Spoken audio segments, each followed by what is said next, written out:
पिंकी, ओ पिंकी, सुनती है कि नहीं? या फिर लाऊं बाल्टी भर पानी? लगता है तभी खुलेगी तेरी नींद। उठ जा जल्दी से, स्कूल का टाइम हो रहा है। सोने दो ना माँ, क्या सुबह सुबह चिल्लाने लगती हो।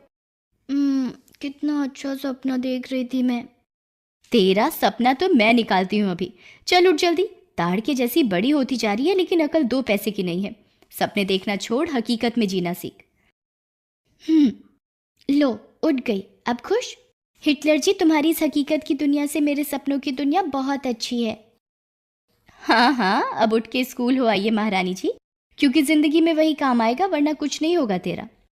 विमला के पति की कई साल पहले मौत हो गई थी। उसके बाद से वही अपनी इकलौती बेटी पिंकी को अकेले पाल रही थी। पिंकी दिल की तो अच्छी थी, विमला से बहुत प्यार भी करती थी, लेकिन थोड़ी आलसी भी थी। अपनी दुनिया में मस्त रहने वाली वो आज में जीना जानती थी।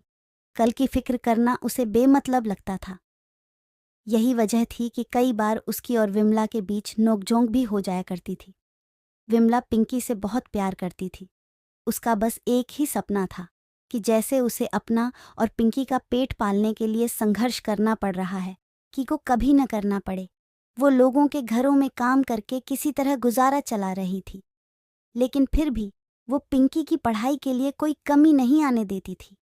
पूरा दिन मेहनत करके वह बस पिंकी से इतना ही चाहती थी कि वो मन लगाकर पढ़ें। लेकिन पिंकी की तो अलग ही दुनिया थी। उसे विमला की तरह मेहनत करने और कम में गुर्जर करना बिल्कुल पसंद नहीं था। आज फिर से टिफिन में आलू की सब्जी रख दी। क्या है माँ, इस घर में कभी आलू के अलावा कुछ और बनेगा या नहीं? बनेगा ना। जब तू अपने सपनों की दुनिया में जाए तो वहां से ले आना पनीर, मैं बना दूंगी। ठीक है?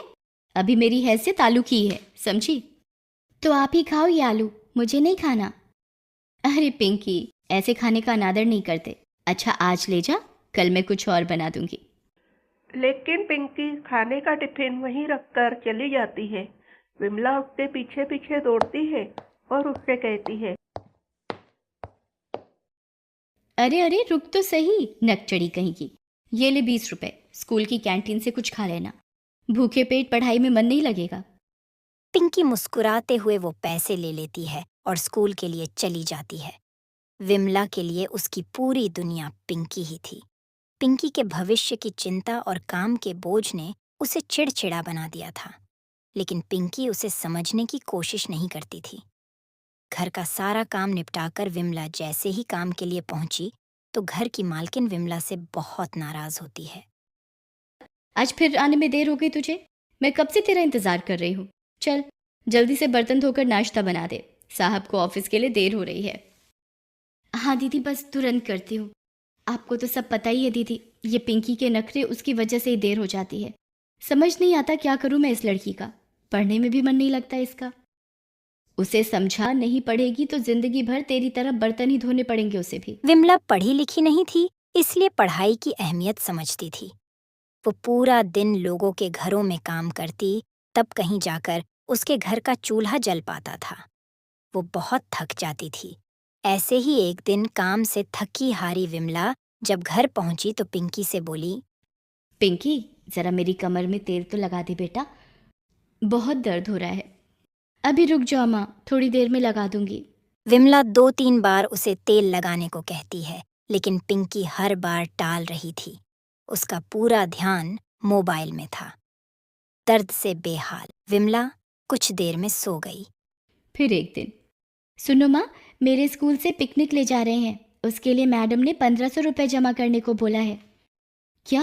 1500 रुपये? ये तो बहुत ज़्यादा है। और वैसे भी इस महीने तो सारे पैसे खर्च हो गए। बेटा तेरी किताबें भी तो आई थी ना इसी महीने, और त्योहार भी पड़ गए।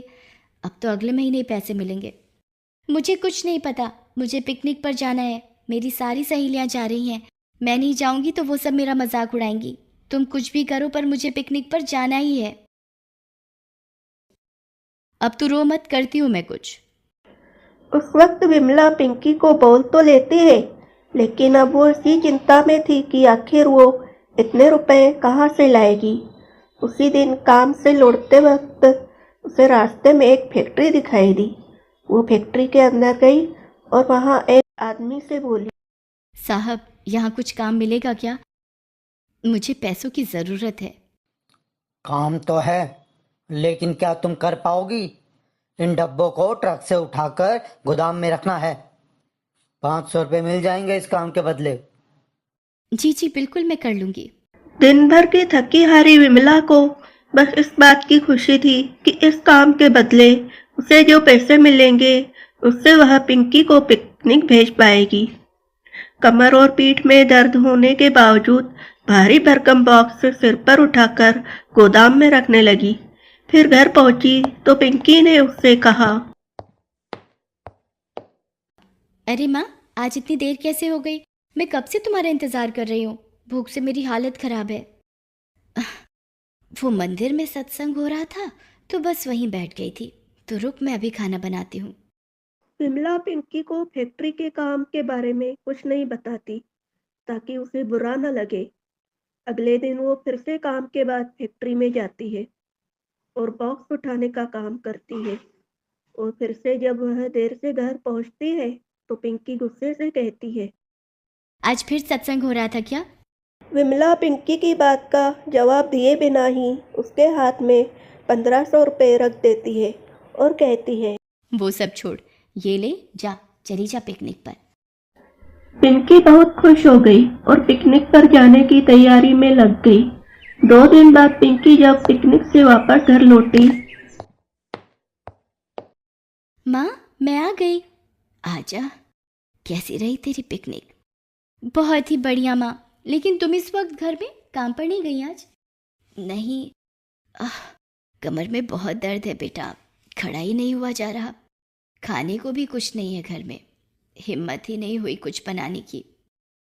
अरे माँ, क्या हुआ तुम्हें? चलो डॉक्टर के पास चलते हैं।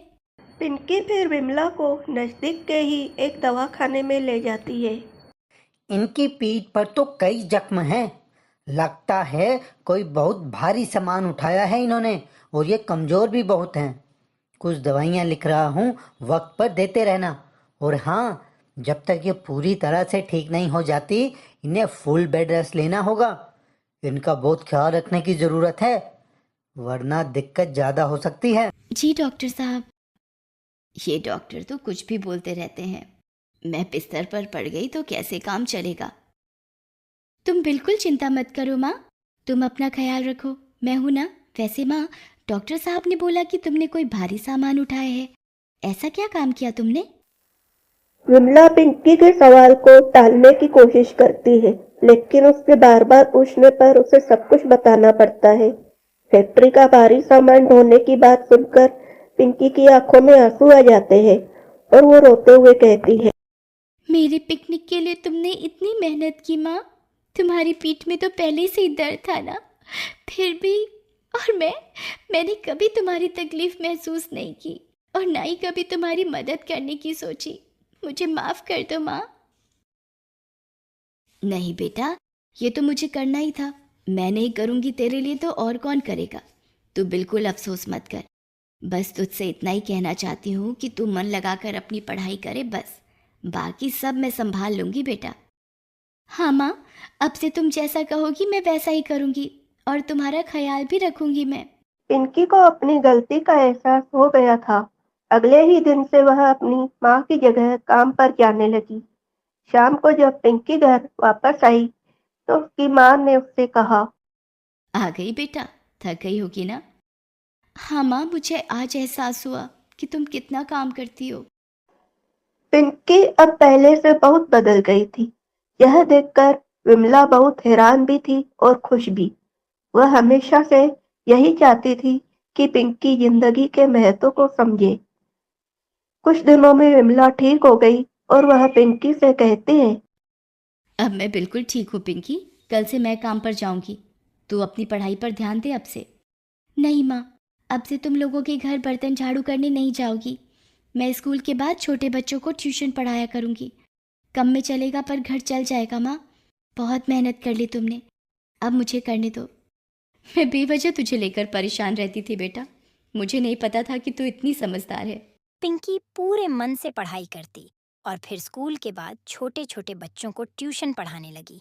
विमला ने भी घर पर ही रहकर टिफिन सर्विस का काम शुरू कर लिया था। देखते ही देखते कुछ साल बीत गए पिंकी अब कॉलेज जाने लगी थी। पिंकी अपनी मेहनत और लगन से डॉक्टर बन गई थी। विमला उसे देखकर बहुत खुश थी, क्योंकि उसका सपना आखिरकार पूरा हो गया था।